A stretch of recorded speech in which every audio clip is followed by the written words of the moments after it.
భీమవరం నియోజకవర్గంలో భీమవరం మండలం దిస్మర్ main road దేయాల తిప్ప దిస్మర్ 5.6 కిలోమీటర్ల నుండి 9.4 కిలోమీటర్ల వరకు, అంటే దేయాల తిప్ప నుంచి దిస్మర్ హై స్కూల్ వరకు 5 కోట్ల రూపాయలతోటి విలేజ్ లిమిట్స్ లో సిమెంట్ రోడ్డు, విలేజ్ లేని చోట మామూలు తార్ రోడ్డు తోటి టెండర్ పిలవటం జరిగింది. దీనివల్ల భీమవరం నుంచి కాళీపట్నం వెళ్ళడానికి కొంతవరకు మేలు జరిగింది.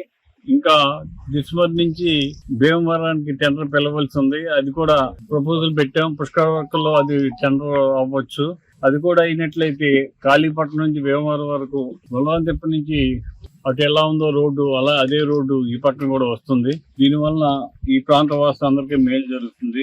ఇంకో శుభవార్త ఏంటంటే గొల్లవంతిప్ప దగ్గర బ్రిడ్జి, రామాయణపురం దగ్గర బ్రిడ్జి, భీమవరం దగ్గర బ్రిడ్జి, 2 బ్రిడ్జిలు టెండర్ అయిపోయింది. రేపు వారం కాంట్రాక్టర్ అగ్రిమెంట్ రాసి వస్తాడు. వచ్చిన తర్వాత అది కూడా పని శంకుస్థాపన చేస్తాం. ఈ 2 బ్రిడ్జిలు అయిపోతే ఇంకా తోకదెబ్బ దగ్గర బ్రిడ్జి ఒకటి ఉంటుంది. దానికి ప్రపోజల్స్ తయారు చేసి పంపించాం. అది కూడా వచ్చినట్లయితే మన ప్రాంతం అంతా కూడా కాలువకి లెఫ్ట్ బ్యాంకు, రైట్ బ్యాంకు, 2 బ్యాంకుల పక్కన ఉన్న గ్రామాలన్నిటికీ మేలు జరుగుతుంది. అంతేకాకుండా తీర ప్రాంతానికి నిత్యం ఆక్వా రైతులు లోడ్లతోటి ఐస్ తీసుకెళ్లడం, సరుకు పట్టుకెళ్లడం నిత్యం జరుగుతూ ఉంటది. ఈ 2 రోడ్లు కూడా చాలా ట్రాఫిక్ రోడ్లు. ఈ 2 రోడ్లు కూడా వేసినట్లయితే మన అందరికి ఉపయోగకరంగా ఉంటుందని ఆలోచన చేసి ప్రభుత్వం దృష్టికి తీసుకెళ్లడం జరిగింది.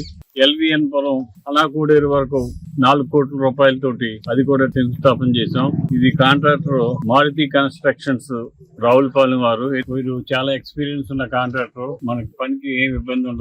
క్వాలిటీ విషయంలో కూడా ఎక్కడ కాంప్రమైజ్ అవ్వరు. 100% క్వాలిటీ చేసి మన ప్రాంతానికి మంచి రోడ్లు వేసే ఆలోచన చేశాం. దీనికి మీరందరూ కూడా సహకరించి ఈ కార్యక్రమాన్ని జయప్రదం చేసినందుకు మీ అందరికీ కూడా అభినందనలు.